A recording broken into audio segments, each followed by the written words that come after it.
ಬೆಳಗಾವಿ ಜಿಲ್ಲೆಯ ಅಥಣಿ ತಾಲೂಕಿನಲ್ಲಿ ಇರುವಂತಹ ಹನುಮಾನ್ ಕನ್ನಡ ಮಾಧ್ಯಮ ಹಿರಿಯ ಪ್ರಾಥಮಿಕ ಶಾಲೆ ನಂದೇಶ್ವರ ಇವರ ಸಂಯುಕ್ತ ಆಶ್ರಯದಲ್ಲಿ ಪ್ರತಿ ವರ್ಷದಂತೆ ಈ ವರ್ಷವೂ ಸಹ 30ನೇ ವಾರ್ಷಿಕ ಸ್ನೇಹ ಸಮ್ಮೇಳನವನ್ನು ಅದ್ದೂರಿಯಾಗಿ ನಡೆಸಲಾಯಿತು. ಕಾರ್ಯಕ್ರಮದ ನಿರೂಪಣೆಯನ್ನ ಸಂಸ್ಥೆಯ ಮುಖ್ಯ ಪ್ರಧಾನ ಗುರುಗಳಾದ ಸದಾಶಿವ ಭೀಮಪ್ಪ ಲಾಲ್ಸಂಗಿ ಅವರು ನಡೆಸಿಕೊಟ್ಟರು. ಮುಖ್ಯ ಅತಿಥಿಗಳಾಗಿ ಶ್ರೀಯುತ ಹನುಮಂತ ಸತ್ಯಪ್ಪ ಭೋಜನ್ ಅವರನ್ನು ಇರುವುದ ಮುಖ್ಯ ಶಿಕ್ಷಕರು ಇವರು ಉದ್ಘಾಟನೆ ಮಾಡಿದರು.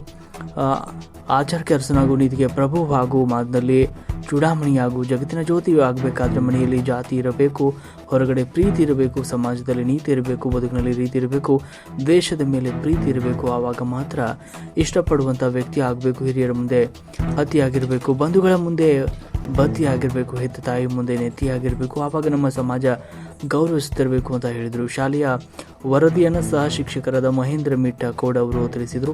ಅಧ್ಯಕ್ಷತೆಯನ್ನು ಬಸಪ್ಪ ಪರಟಿ ವಹಿಸಿದರು. ಜೊತೆಗೆ ಬೆಳಗಿಸುವ ಕಾರ್ಯಕ್ರಮವನ್ನು ಮಹಾದೇವಿ ಸದಾಶಿವ ಲಾಲ್ಸಂಗಿ ಗ್ರಾಮ ಪಂಚಾಯತ್ ಅಧ್ಯಕ್ಷರು ನಡೆಸಿಕೊಟ್ರು. ಮುಖ್ಯ ಅತಿಥಿಗಳು ರಾಮಪ್ಪ ರಾಯಪ್ಪ ಪರಟಿ, ಬಸಪ್ಪ ಮುಧೋಳ್, ನೇಮಿನಾಥ್ ಬು ನಂದಗಾವ್, ವಿವೇಕ್ ಯಲಗುದ್ರಿ, ಹನುಮಂತ ಬು ಹಳಿಕಳಿ, ಗುರುರಾಜ್ ಡಿ ತಮಡಿಮಡಿ, ಶಂಕರ ಪೂಜಾರಿ, ನಿಂಗಪ್ಪ ಯಲ್ಲಟ್ಟಿ, ಕೇದಾರ್ ಬಿರಾಡಿ ಹಲವು ಗಣ್ಯರು ಉಪಸ್ಥಿತರಿದ್ದರು. ವಂದನಾರ್ಪಣೆಯನ್ನು ಸಹ ಶಿಕ್ಷಕರಾದ ಸಂಗಪ್ಪ ಹಡ್ಪದವರು ನೆರವೇರಿಸಿಕೊಟ್ರು. ವರದಿ ಪೀರು ನಂದೇಶ್ವರ್, ಮಹಾಯುದ್ಧ ನ್ಯೂಸ್ ಅಥಣಿ.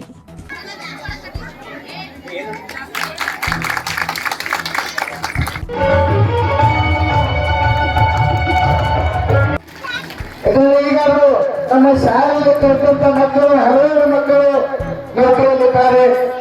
ಅವರಿಗೂ ಸಹ ನಾವು ನಮ್ಮ ಶಾಲೆ ವತಿಯಿಂದ ಇನ್ನೂ ಹಲವು ಬಾರಿ ಏನು ಹೇಳಿದ್ರು ಕಡಿಮೆ. ಅದು ಅಲ್ಲದೆ ನಮ್ಮ ಶಾಲೆಯಲ್ಲಿ ನಾವು ಆಡಳಿತ ಮಂಡಳಿಯವರಿಗೆ ಒಂದು ಮನವರಿಕೆಯನ್ನ ನಮ್ಮ ಶಿಕ್ಷಕರು ಏನ್ ಮಾಡ್ಕೋತೀವಪ್ಪ ಅಂದ್ರೆ ಸುತ್ತಮುತ್ತ ಕಿಲೋಮೀಟರ್ ಶಾಲೆಗಾವ್ರಿ. ಈಗ ಎಲ್ಲ ಆನ್ಲೈನ್ ಸಿಸ್ಟಮ್ ಐತಿ. ಮೊದಲು ಹೇಗಿತ್ತು ಅಂದ್ರೆ ಬೆಳೆದು